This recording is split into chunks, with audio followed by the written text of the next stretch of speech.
প্রাথমিকভাবে আমাদের কোনো জায়গায় যদি পুড়ে যায়, সাধারণ মানুষ যেটা করে সঙ্গে সঙ্গে মাজন নিয়ে সেই জায়গায় লাগিয়ে দেয়। একটি কুসংস্কার বা একটি ভুল ধারণা প্রচলিত আছে যে মাজন ওই পোড়া জায়গাটাকে ঠান্ডা করবে এবং ওই পোড়া জায়গাটায় যে কষ্ট হচ্ছে দ্রুত কষ্টটাকে সারিয়ে তুলবে। আসলে এটি একদমই একটি ভুল ধারণা।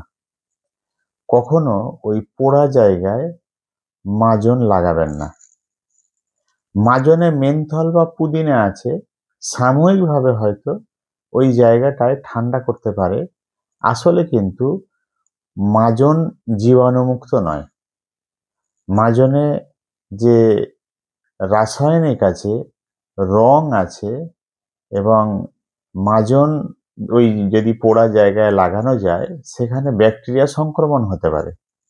ফলে ওই যে ক্ষত, ওই ক্ষত আরো বেড়ে যেতে পারে এবং ওই পোড়া জায়গা যেটা একেবারে সাধারণ মনে হচ্ছিল সেটা কিন্তু এই মাজন লাগানোর কারণে ওই পোড়া জায়গাটায় আরো বেশি ক্ষতিগ্রস্ত হতে পারে। সংক্রমণের জন্য সেখানে ক্ষত বৃদ্ধি পেতে পারে।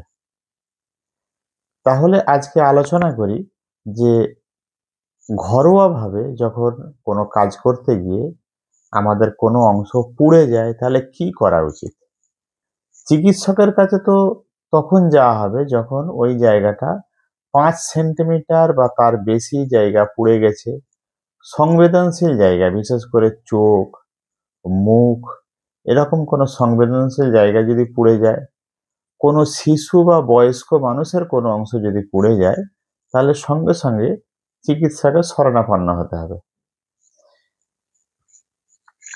কিন্তু একেবারে ঘরোয়াভাবে যদি পুড়ে যায় সেই মুহূর্তে একেবারে নর্মাল টেম্পারেচারে জল সেখানে দিন, অথবা জলের মধ্যে ওই যে পুড়ে যাওয়া অংশটি ডুবিয়ে রাখুন।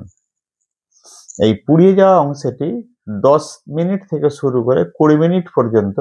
এখানে একটি কথা খেয়াল রাখবেন, বরফ অথবা বরফের মতো ঠান্ডা কোনো জল ওই জায়গায় না লাগানো কিন্তু ভালো।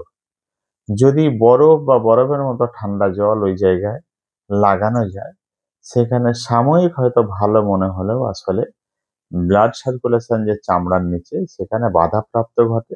ফলে ওই পোড়া জায়গাটা ক্ষত হতে পারে বা পোড়া জায়গাটা সাময়িক ভালো মনে হলেও আসলে কিন্তু ভালো হয় না। এখানে নর্মাল টেম্পারেচারে জল দিতে হবে, নর্মাল টেম্পারেচারের জলে ডুবিয়ে রাখতে হবে। আর খেয়াল করতে হবে, যদি ওই শরীরে ওই জায়গায় কোনো কাপড় থাকে দ্রুত কাপড়টাকে সরিয়ে ফেলতে হবে। কোনো গহনা, ঘড়ি বা এই জাতীয় জিনিস থাকে সেটিকে সঙ্গে সঙ্গে সরিয়ে ফেলা দরকার। কারণ পরবর্তীতে দেখা যাবে ওই ত্বক যখন ফুলতে শুরু করবে তখন ওই কাপড় অপসারণ কিংবা ওই যে গহনা বা ঘড়ি আছে সেটা অপসারণ করা কষ্টসাধ্য হবে। আর যদি দেখা যায় যে ওই মাজন লাগানো যায় তাহলে ওই জায়গাটা সংক্রমণ তো হবে।